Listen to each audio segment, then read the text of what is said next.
So Andrew and I have been all over the sports landscape with our storytime specials, but this time in honor of the NFL kickoff game, I think I'm going to do a football story. What do you think, Drew? Hey, we haven't even. I mean, you did tell your football bet story, but we haven't really talked about actual games specifically. I'm looking forward to it. Yeah, dude, and this is not just your normal, oh, I went to a football game and I had these interaction with these fans and I did this and that and went home. No, guys, I was 16 years old and I was in the booth for a playoff game with a headset on in the booth. So you called the game. I called the game. Foreshadowing the future, baby. Let's go. Yes, sir. So, this was way back in 2019. way back when you Way could actually back, go to back football in games. my day. Back in Yeah, my back day. back in way back in my days. Oh my gosh, but way back on November 9th of 2019. HF had just beaten Curie the week before to advance to the second round of the IHSA football playoffs.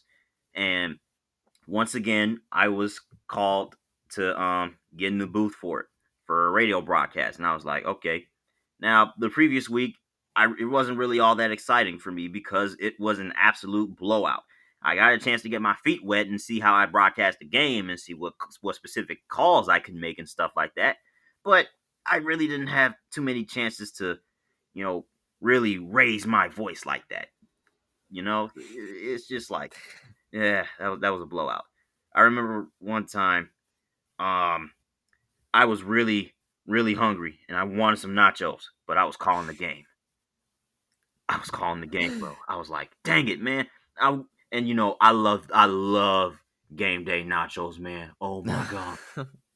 Oh my god. That freaking movie cheese. Oh, bro, it kills me every single time, man. Bro, if I could get that movie cheese, my life would be complete. So you're saying that if you went on an island and the only food that you could have, you would pick nachos Yes, bro. That with freaking movie cheese. with movie cheese, bro. Them freaking salty chips with that hot sauce. Oh my gosh, bro. That Hey, dude, you're making me and the listeners hungry. bro. I'm sorry, but that's why they called me the eating machine once, bro. I was like, I'm nom nom, bro. I'm pretty fit for a guy that eats a lot, but I really love them game day nachos. Anyways, man, I made sure I wasn't gonna miss my opportunity this week. Um, I I was me and Joe were getting the game ready and stuff. While Alabama and LSU were playing, I was like, "Dang it, I'm missing that game."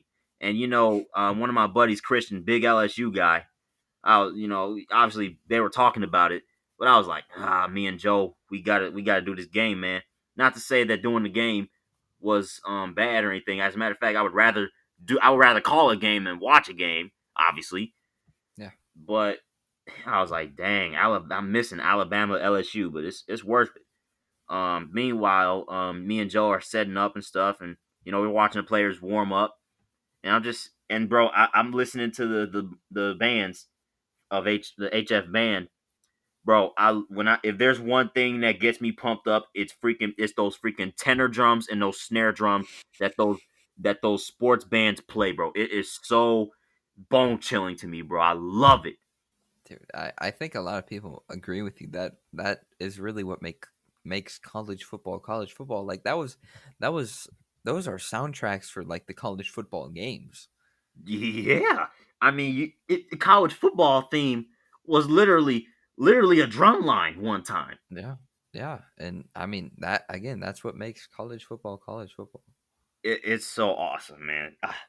Some of the most memorable calls, you can just hear the trumpets and all the music. The music is just blaring. It's so awesome. But while me and Joe were sitting waiting for kickoff, and we were waiting to go live, and then we did our little pregame show, and I was just like, wow. So I'm really gonna do this again. I'm gonna do 2 playoff games in 2 weeks, and I don't even have a high school diploma. Yeah, Gave me that is chills. impressive. It's impressive, man. It basically foreshadowed this podcast. Basically foreshadowed it. Yeah, I'd say so. Yeah, because it's like who does this at the age of 16, man? Yeah, I mean, yeah. Again, that's just impressive. Yeah, dude, I loved it, man. But kickoff, it was a really good game. So it was a lot of twists and turns too. The first quarter, the first drive, I was calling it. The Wildcats, Neuqua Valley was on a, they were on a drive, and the game was very chippy. There was, a lot of trash talking before the game on Twitter and stuff like that. At least that's what my partner told me. Um, I was just, I was like, okay, so I know this game's gonna have a lot of animosity. So I'm basically gonna be, calling a really tense game. I loved it, bro. I was like, I'm hyped. I hope this lives up to the billing. And the first drive gave me a little indication on how this game's gonna go because I believe there were a couple of unsportsmanlike conduct penalties on Hmm. the drive that pushed them back. And I was just like, so this drive is going to be stalled because of these penalties. It went from like 3rd and 5 to like 3rd and 15 ish. After it was a lot of momentum swings. So Hmm. Neuqua Valley was forced to kick a field goal and they missed it. And the very next play, HF Sean Allen took it 80 yards. 80 yards, man. I was like, whoa. That is definitely a switch. Yeah, definitely, dude. And it's probably my most iconic call yet. Obviously, because, well, it was probably, I mean, I was like, and the Vikings, take over at the 20-yard line. Allen with a quick burst of speed. And I was like, Sean Allen at the 50, at the 40, at the 30, stuff like that. And then I just felt myself screaming at the top of my lungs. And what a start for the Vikings! Sean Allen into the end zone, picking up right where he left off because Sean Allen was going crazy, in the playoffs. First two plays, he had like 3, 4 touchdowns in the first two playoff games each. I was like, this man is going crazy. Yeah, so you're basically telling me that you called your inner Gus Johnson I for called the my inner Gus excitement. Johnson. I was so hyped, bro. And I mean, obviously, I knew I was gonna show Neuqua Valley the same kind of hype because Yeah, I was me personally. Even if I'm a broadcaster for a specific dude, team, I still appreciate greatness when I see it. dude, I feel the same way. I feel like I hate listening to biased announcers. It's not fun because like when the Tigers play the White Sox, I always have to listen to the White Sox broadcast because it's blocked out. Um, but it's just so annoying listening to like other announcers just don't show appreciation to the other team. It's just I get that they're calling their home team or whatever, but like it's weird to me that they would just feel so like opposed to being okay or being so annoyed with like the other team being successful. It's just annoying to me. Yeah, it really irks me because it's like a team hits a full court buzzer beater. Barnes heaves it and it went in. Pistons Yeah. win. Doesn't make it exciting at all. I was just, yeah, dude, it's bad. I'm gonna try my best to change that. I don't care who I am calling the game for. If something exciting happens, I'm gonna act like it was exciting. Yeah, yeah, I think that's what all announcers should do. Yeah, exactly. But Drew, the first half was an absolute title fight. HF scored a touchdown, then Neuqua Valley came out scored another. It was like 5 consecutive drives they scored touchdowns.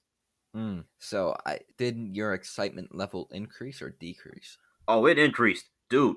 Freaking 5 straight touchdowns by both teams in the first half. I was like, it was like 21-24 to 14 HF at the end of the first half. Okay. I was so juiced. And I was telling Joe on the broadcast, hey man, this game is living up to its billing. And Joe had some really good color commentary moments too. Um, I really liked it when he said he read him like a book. Like one of HF's defenders absolutely read Nequa Valley's run play, stopped him in the backfield for a loss, and he was like he read him like a book. I just love the emphasis that he put on book. It was just such a good. It was such a nice touch. Yeah. But the second half is kind of when HF started to pull away. Then they scored to put them up like 31-14, and then it was 38-14. It was 38-21, I believe. HF ended up winning the game by double digits, but the first half was a title fight, man. It was back and forth, but it wasn't like it was absolute domination in the second half. It was just that HF just simply, pulled away. But there were a Yeah. lot of extracurricular events that happened. Um, Whoa. a lot of extracurriculars. If I bet you are excited because every time I see animosity on the field or when I'm watching the game, dude, I get excited, dude. I love it. Yes, bro. And obviously it was so tough because I was like, this was my first tense game that I had to call live on a broadcast. I had to make sure I didn't slip up with any words or anything like that. Yeah. Because you don't I did not want my first to be the last. But Hey, yeah, you don't want to. We talked about some controversial calls and broadcasters, being kicked off of their respective broadcasts. So you can't be doing that in your second your second call. nuh-uh. My first real good call too. Like no, bro. That you gotta. I had to keep my composure, but it was obviously so different because I'm used to, saying stuff like, "Oh snap, he just shoved him. Oh my goodness. Oh my goodness." But I can't. I can't be acting so immature on a broadcast, apparently. But yeah, the game it was very tense, especially in the second half when you could just feel the game slipping away from Nequa Valley. They started getting very. They started losing their composure, and you could just see the emotion pouring out of them. It was heated. There was pushing and shoving after some plays, and it was heated. And bro, when the game ended and the public address announcer announced the end of the game, bro, Nequa Valley and HF didn't even shake hands. Dang, so it was actually like heated. Yes, it was heated. Although some might say that it was because HF Coach Buzz was just trying to tell his team, look, when we do the handshake line, you're not gonna act a fool. You're gonna show sportsmanship. You're gonna keep your mouth shut unless you're saying good game or something like or whatever. He was basically giving his team a speech, and then apparently the Nequa Valley coach thought they just weren't gonna shake hands, so they just left. So hey, if they face each other this year, dude, that definitely's gotta be one of the most anticipated matchups. Yeah, I really oh my gosh, man! I would love to call that game But again. but this is a time when social distancing is in place, so maybe they won't get too crazy into the extracurriculars. I'm kidding. Dude, you never know.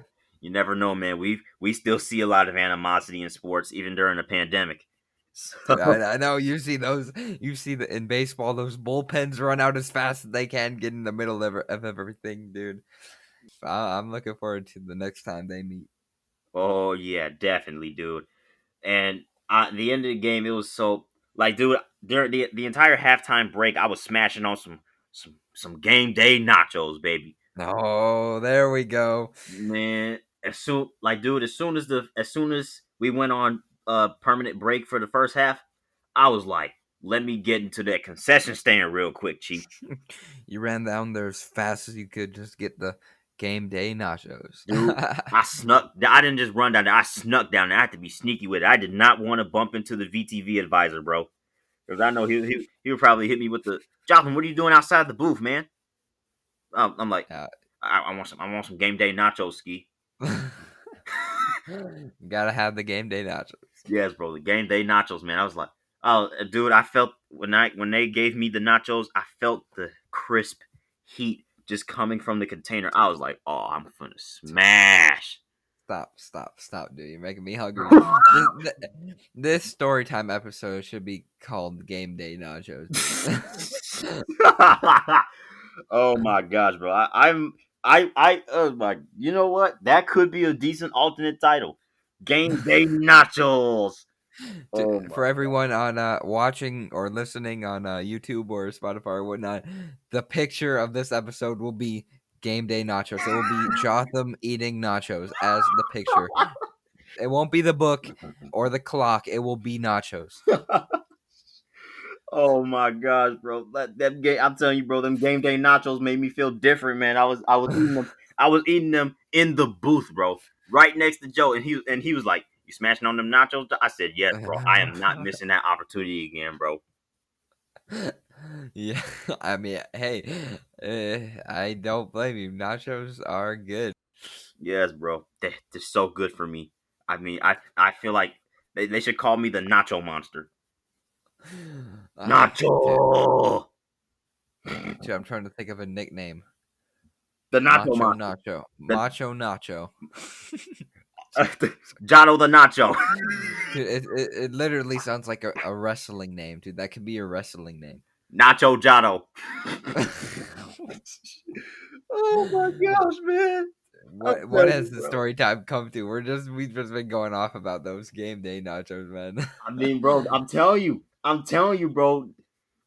If we ever go to a game together, the first thing you will see me ask for at the concession stand is those game day nachos, bro. That's the first thing. You better not even like tell the worker like, hey, can I get some nachos? You better ask for game day nachos. Yes, bro. Bro, I'm getting me that extra cheese deluxe. Bro, I remember, dude, every time I would go to a high school game, I would always ask for an extra cheese cup because the extra, I did, dude, I would take a cheese cup home with me, bro. That's how good the movie nachos, that movie cheese, bro. Oh my Man, god, bro. I'm lost for words, man. This episode has been I don't even know what to say, dude. We gotten into the game day nachos, like the what Bro, is going on? dude, this story is half game day nachos. That's literally half the story, bro. I love, That's the title right there. bro. Half game, half nacho. Like, bro, seriously.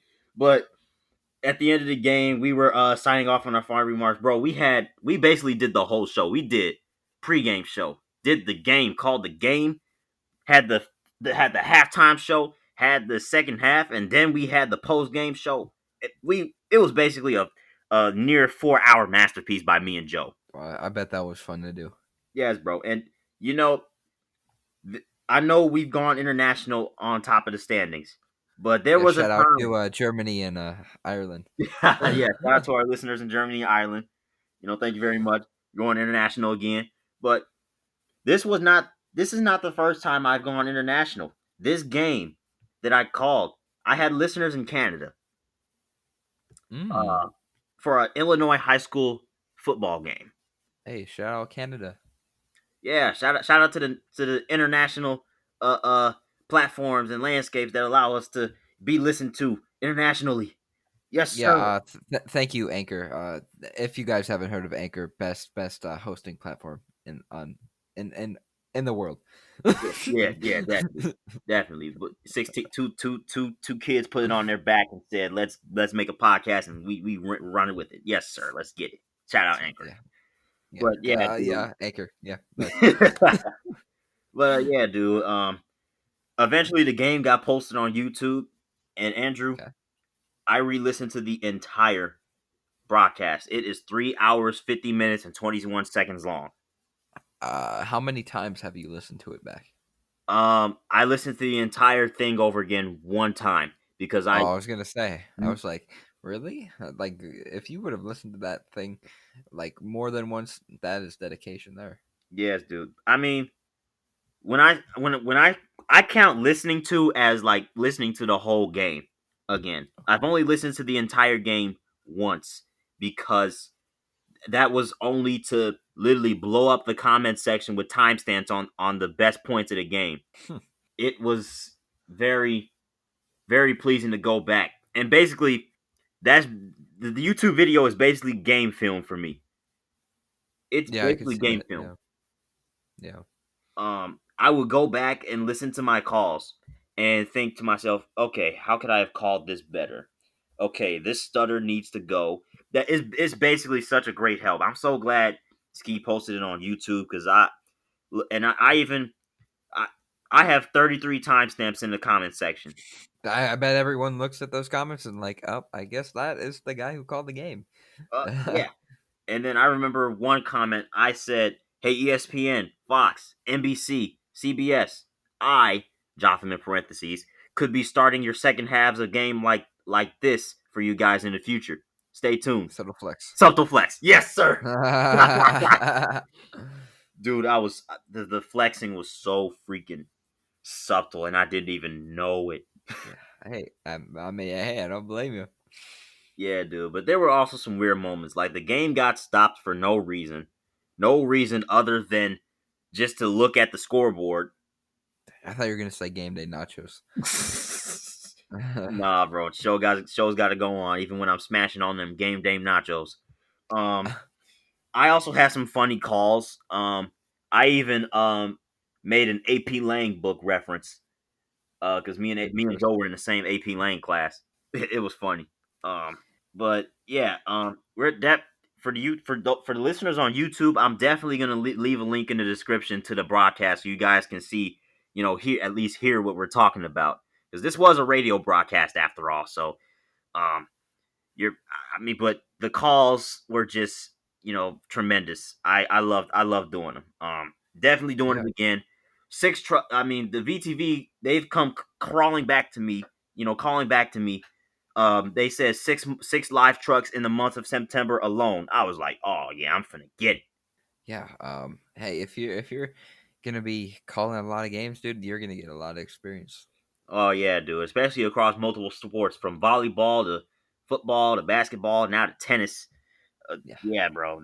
I love it, man. I mean, if I can, I mean, just thinking about this, man. I'm doing all this, and I don't even have a high school diploma.